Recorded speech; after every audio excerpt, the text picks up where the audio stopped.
Hi mga ka-baby loves, good morning sa ating lahat. Bale, kagigising ko lang. Ang oras po dito sa amin ay alas 4:45 ng umaga. So, tayo po ay mag-prepare na ng ating dadalhin mamaya. Kasi medyo malayo-layo pa yung ating pupuntahan. Kaya maaga ko nagising. At dami pang gagawin, maligo, maplansya ng aking damit, pati kay Eric. So, bale ito na yung ating salmon mga ka-baby loves, lahat-lahat. Yan. So, prito na tayo.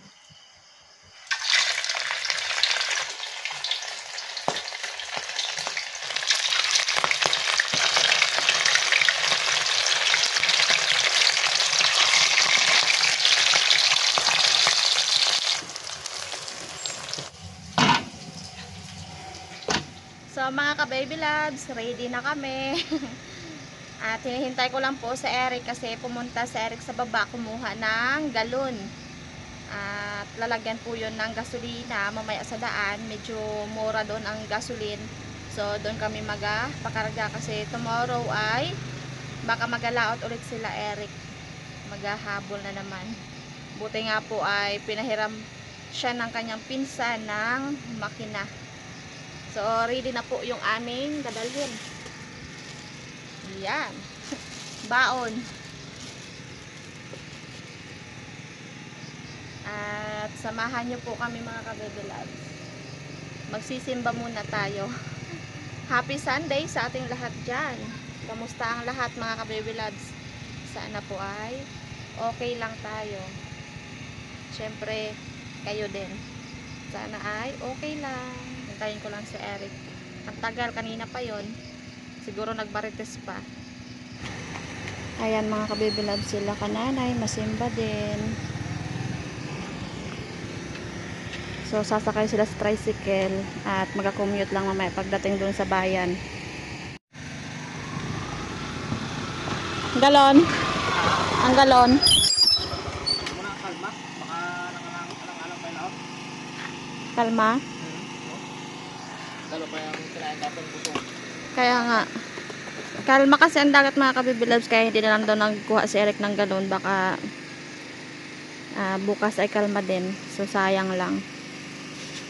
Dahil kahapon naglaot sila ang salmon ay busog. Tagal pa matunaw yun, kalalaki ang kinain. Malalaki ang kinain na dilis, busog. Busog. Parang tao lang din yan, no? Parang tao lang yan. Pag busog ay tama na. Okay. Wait lang, aking tsinelas, wait lang. Bakit? Hindi mo iwan dito? Baka madumi yan? Hindi, pag masakit ba yung aking ano? Bago yan, bagong linis yan. Bago linis ha? Oh. Pag masakit aking paabay. Yan. Let's go na mga ka-baby lads. Go.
So mga ka-baby loves, bali nandito na po kami, kakarating lang.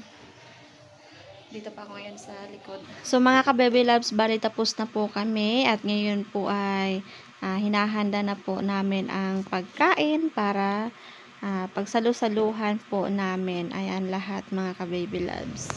So, tapos na kami magsimba mga ka-baby loves. Bili muna kami ng gamot para pang spray sa palay. Mga ka-baby loves, bali nandito na kami ngayon sa bahay. So, nakapagpahinga na rin. At hapon na po dito sa amin. So, ako ngayon po ay magpupunla ng aking mga gulay. Ito na yung ating upo na gulang. So, ano lang sa tubig yan. Ang kanyang balat. Sitaw. Meron akong sili dito. Tapos, pipino. At hindi ko alam itong mga ka-baby loves kung mustasa ba or pichay. So, ipunla lang natin, malay mo. Mabuhay. So, itong mga seeds pala ay nung mga nakaraan pa.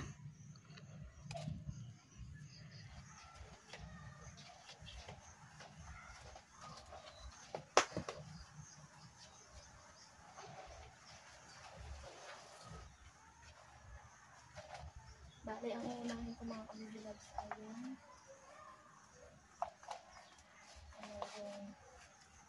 cucumber.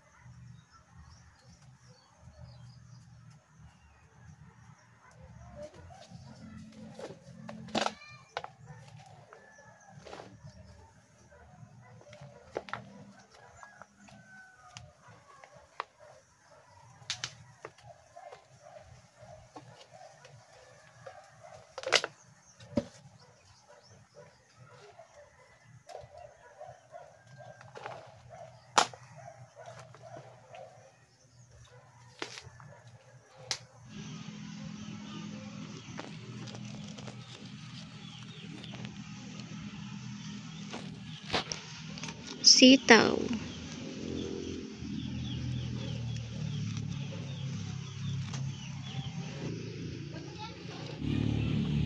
Ito naman ay pipino.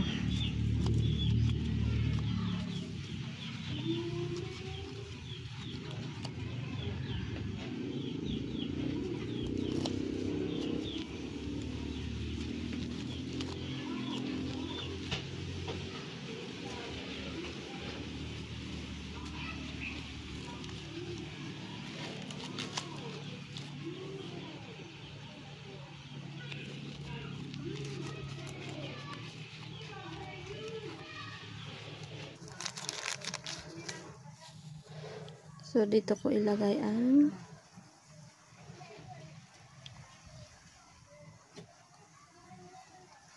hindi ko sure kung pichay nga or mustasa mga ka-baby loves. Bali, makikita lang natin yan sa sunod pag tumubo.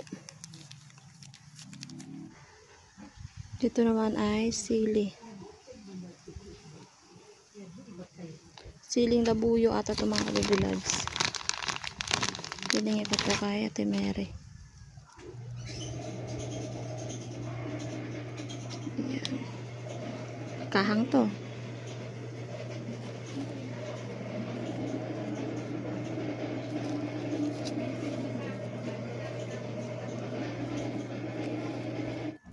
Dito ko ilagay ang mga naipunla ko mga ka-baby loves kasi pag hinayaan ko lang dyan sa balda naman ng manok yan.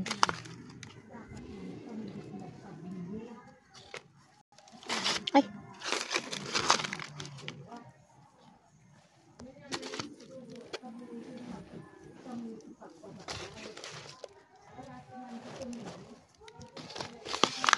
Yun, saktong-sakto.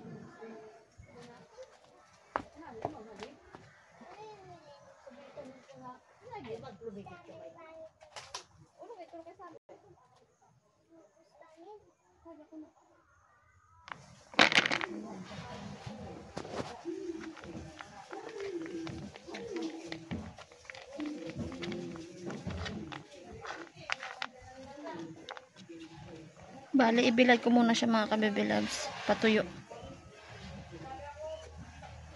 So, yun lang mga ka-baby loves at update ko ulit kayo sa sunod pag meron ng bunga. Ayan. So, bye-bye na mga ka-baby loves. So, see you ulit tayo sa next video natin.